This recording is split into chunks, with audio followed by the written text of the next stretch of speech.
নমস্কার বন্ধুগণ, কখনো ভেবে দেখেছেন কেন সারা ভারতবর্ষ জুড়ে রথযাত্রা পালন করা হয়? কেন প্রত্যেক বছর ঠিক এই নির্দিষ্ট তিথিতে হাজার হাজার ভক্তের আগমন ঘটে এবং তারা জগন্নাথ দেবকে রথে চড়িয়ে এক জায়গার থেকে অন্য জায়গায় নিয়ে যান? এর কি কারণ? কেনই বা পালন করা হয়? এই সমস্ত কিছু তুলে ধরবো। তার সাথে আপনাদের দেখাবো আমাদের মায়াপুরের রথযাত্রা। রথযাত্রা হলো সনাতন ধর্মের অন্যতম প্রধান ধর্মীয় উৎসব এবং বাঙালির ঐতিহ্য ও সংস্কৃতির অবিচ্ছেদ্য অংশ, যেখানে আষাঢ় মাসের পূর্ণিমা তিথিতে কাঠের তৈরি রথে করে বিগ্রহকে এক জায়গা থেকে অন্য জায়গায় পরিভ্রমণ করানো হয়। কালক্রমে ইহা হয়ে উঠেছে ধর্ম বর্ণ নির্বিশেষে বিরাট এক মহামিলন মেলা, যা আজ ভারতবর্ষের বিভিন্ন প্রান্তেই পালিত হয়। রথযাত্রার প্রধান আরাধ্য দেবতা ভগবান শ্রী জগন্নাথ, বলরাম ও সুভদ্রা। জগন্নাথ দেবের রথযাত্রা পালন করলে কি হয় তা শ্রীমদ্ ভাগবতে বর্ণিত আছে। যে ব্যক্তি রথে চড়িয়ে ভগবানকে বিশ্ব ব্রহ্মাণ্ড দর্শন করাবেন এবং ভক্তদেরকে ভগবানের এই অসীম রূপ দর্শন করাবেন, ভগবান তার উপর বিশেষ কৃপাদৃষ্টি বর্ষণ করিবে। কখনো কি আপনার মনে প্রশ্ন জেগেছে, জগন্নাথ, বলরাম ও সুভদ্রা ভগবানের যে মূর্তি তা অন্যান্য বিগ্রহের থেকে সম্পূর্ণ ভিন্ন রকম? কেন তাদের হাত পা দেখা যায় না? কি কারণেই ভগবানের মূর্তি এরকম দেখতে? এই সমস্ত প্রশ্নের উত্তর আজকে আমি আপনাদের দেব।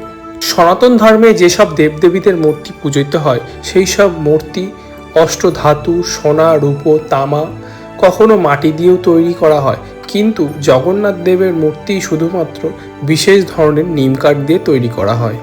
কেন ভগবান জগন্নাথ দেবের মূর্তি শুধুমাত্র নিম কাঠ দিয়েই তৈরি করা হয় তার বিশেষ বিশ্লেষণ আজকে এই ভিডিওতে আমরা জানব।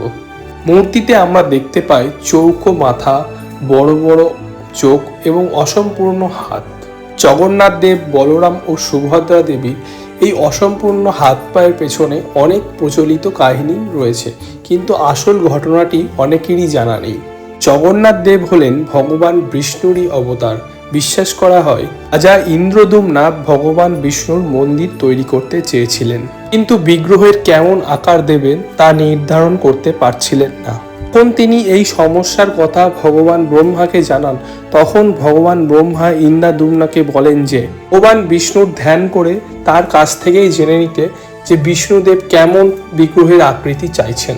ব্রহ্মার কথা মতো রাজা ইন্দ্রদুম্না ভগবান বিষ্ণুর ধ্যান শুরু করেন। গভীর ধ্যান করার পর ভগবান বিষ্ণু রাজা ইন্দ্রদুম্নাকে জানান যে পুরীর কাছে একটি নদীতে একটি কাঠের টুকরো ভেসে যাচ্ছে। সেই কাঠের টুকরো দিয়ে তার বিগ্রহ তৈরি করতে হবে। স্বপ্নাদেশ পাওয়ার সঙ্গে সঙ্গে রাজা সেই জায়গায় দ্রুত যান। সেখানে গিয়ে রাজা দেখতে পান সত্যিই নদীতে একটি কাঠের টুকরো ভেসে যাচ্ছে। কাঠের টুকরোটি তুলে নিয়ে এসে তিনি বিশেষ শিল্পীকে দিয়ে বিগ্রহ তৈরি করানোর কাজ শুরু করেন।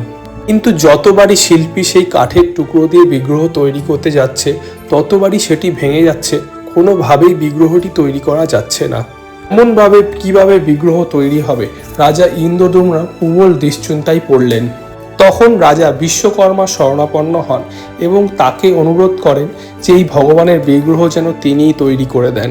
কিন্তু বিশ্বকর্মার একটাই শর্ত ছিল যে তিনি যতক্ষণ বিগ্রহের এই মূর্তি তৈরি করবেন ততক্ষণ কেউ তাকে কোনো রকম বিরক্ত করতে পারবে না। আর কেউ যদি তাকে বিরক্ত করে তাহলে সেই মুহূর্তে সেই অবস্থায় তিনি বিগ্রহের কাজ সমাপ্ত রেখে চলে যাবেন। এই শুনে রাজা বিশ্বকর্মা শর্তে রাজি হয়ে যান। একটি বন্ধ ঘরের মধ্যে বিশ্বকর্মা বিগ্রহ তৈরির কাজ শুরু করেন। বিশ্বকর্মা দেব মন দিয়ে বিগ্রহের কাজ শুরু করেন। 2 সপ্তাহ কেটে যায়। 2 সপ্তাহর পরে একদিন রাজা দেখেন যেই ঘরে বিশ্বকর্মা দেব বিগ্রহ তৈরি করছিলেন সেখান থেকে আর কোনো রকম আওয়াজই আসছে না।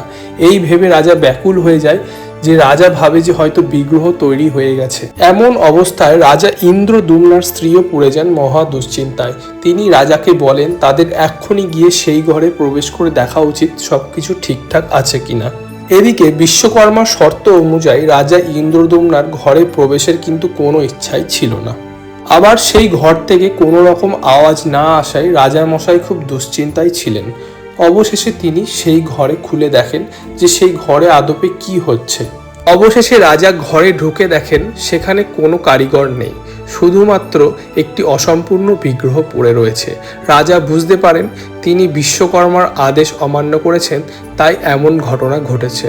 এই সময় রাজা কান্নায় ফেটে পড়েন এবং তখনই দৈব বাণী হয়। ভগবান বিষ্ণু দৈব বাণী করে বলেন, বিগ্রহ যেটুকু তৈরি হয়েছে সেই বিগ্রহই যেন রাজা প্রতিষ্ঠা করে পুজো করা শুরু করে।